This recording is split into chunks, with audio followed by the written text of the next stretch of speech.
ओम शांति।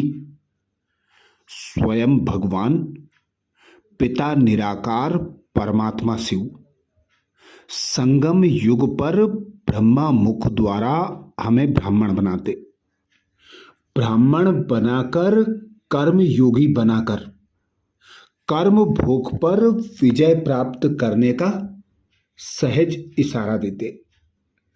बाबा कहते कर्म योग से कर्म भोग पर विजयी बनो, कर्म योग से कर्म भोग पर विजयी बनो। कर्म भोग दुख का कारण है और कर्म योग सुख का आधार है। कर्म भोग और कर्म योग दोनों ही आत्मा के विकर्मों का खाता खत्म करने का आधार है। कर्म भोग अनिच्छा से और कर्म योग स्वेच्छा से विकर्मों का खाता भस्म करने की प्रक्रिया है।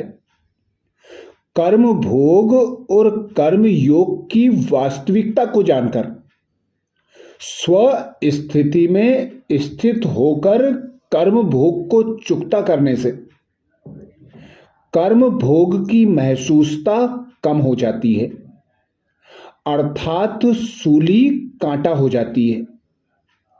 स्व स्थिति में स्थित होकर परमात्मा की याद में कर्म भोग को चुकतू करना ही कर्म योग है।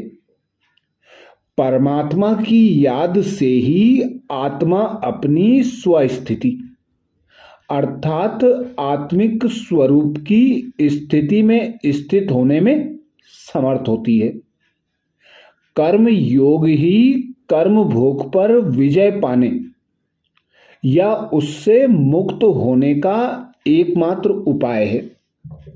योग द्वारा देह से न्यारे हो जाएं तो भी उसकी वेदना की महसूसता से मुक्त हो जाएंगे, अथवा योग में कर्म भोग से मुक्त होने का कोई उपचार भी टच हो सकता है, जिसके द्वारा हम कर्म भोग से मुक्त हो सकते हैं। कलयुग के अंत में कर्म भोग का आना आवश्यक संभावी है। कोई कर्म भोग ना आए ये परिकल्पना भी निरर्थक है। कर्म भोग का कारण भी बाबा ने बताया है। कर्म भोग आत्मा को अनुभवी बनाता तो अंतिम परीक्षा में पास होने के लिए पथ प्रदर्शन भी करता है। आत्माओं के परस्पर हिसाब किताब चुकता करने में भी कर्म भोग का महत्वपूर्ण स्थान है। कर्म भोग आए तब ही आत्मा के हिसाब किताब चुकतू होने का अवसर आए, तब ही आत्मा के हिसाब किताब चुकतू होने का अवसर आए और वह चुकता हो।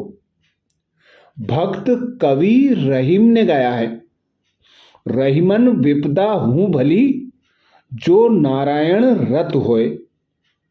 जैसे कर्म योग से कर्म भोग की वेदना कम होती है, वैसे ही कर्म भोग के समय कर्म भोग का अधिक चिंतन करने से कर्म भोग की वेदना और भी बढ़ जाती है। कर्म भोग की वेदना को सहन करते भी मन में किसके प्रति कोई नेगेटिव संकल्प ना आए, यही कर्म योग द्वारा कर्म भोग पर विजय पाने की कसौटी है। नेगेटिव संकल्प कर्म भोग की वेदना को भी बढ़ाते हैं, तो आगे के लिए कर्म भोग का बीजारोपण भी करते हैं, अर्थात हमारा नया दुखदाई हिसाब किताब भी आत्माओं के साथ बनाते हैं। बाबा जो समझाते हैं उसको उगारना चाहिए, यह भी बाप ने समझाया है। कर्म भोग की बीमारी उथल खाएगी, माया सताएगी, परंतु मूंझना नहीं चाहिए। बीमारी में तो मनुष्य और ही भगवान को जास्ती याद करते हैं। तुम और सब बातें भूल मुझ पिता परमात्मा को याद करो। मेरी याद में रहकर हर कर्म करो। बोल बोलो, संकल्प भी मेरी याद में रहकर करोगे तो फिर कोई कर्म भोग नहीं बनेगा। अर्थात कर्म योगी वही जो परमात्मा पिता की याद में रहकर परमात्मा पिता की श्रीमत अनुसार संकल्प, बोल और कर्म करे। कोई भी कर्म भोग आता है, चाहे बीमारी हो, चाहे बड़े से बड़ा नुकसान हो, चाहे बड़े से बड़ा विघ्न व परिस्थिति हो, उन पर सहज प्राप्त करने का आधार ही है परमात्मा की याद में रहकर हर कर्म भोग को चुकतू करो। बीमारी हो या नुकसान हो या कोई भी परिस्थिति हो, जब परमात्मा को अपना साथी सहयोगी बना लेंगे, परमात्मा की श्रीमत अनुसार संकल्प, बोल और कर्म में आएंगे तो बड़े से बड़ा विघ्न, बड़े से बड़ी परिस्थिति छोटी बन जाएगी। सूली भी कांटा बन जाएगा। पहाड़ जैसी समस्याएं रुई बन जाएंगी।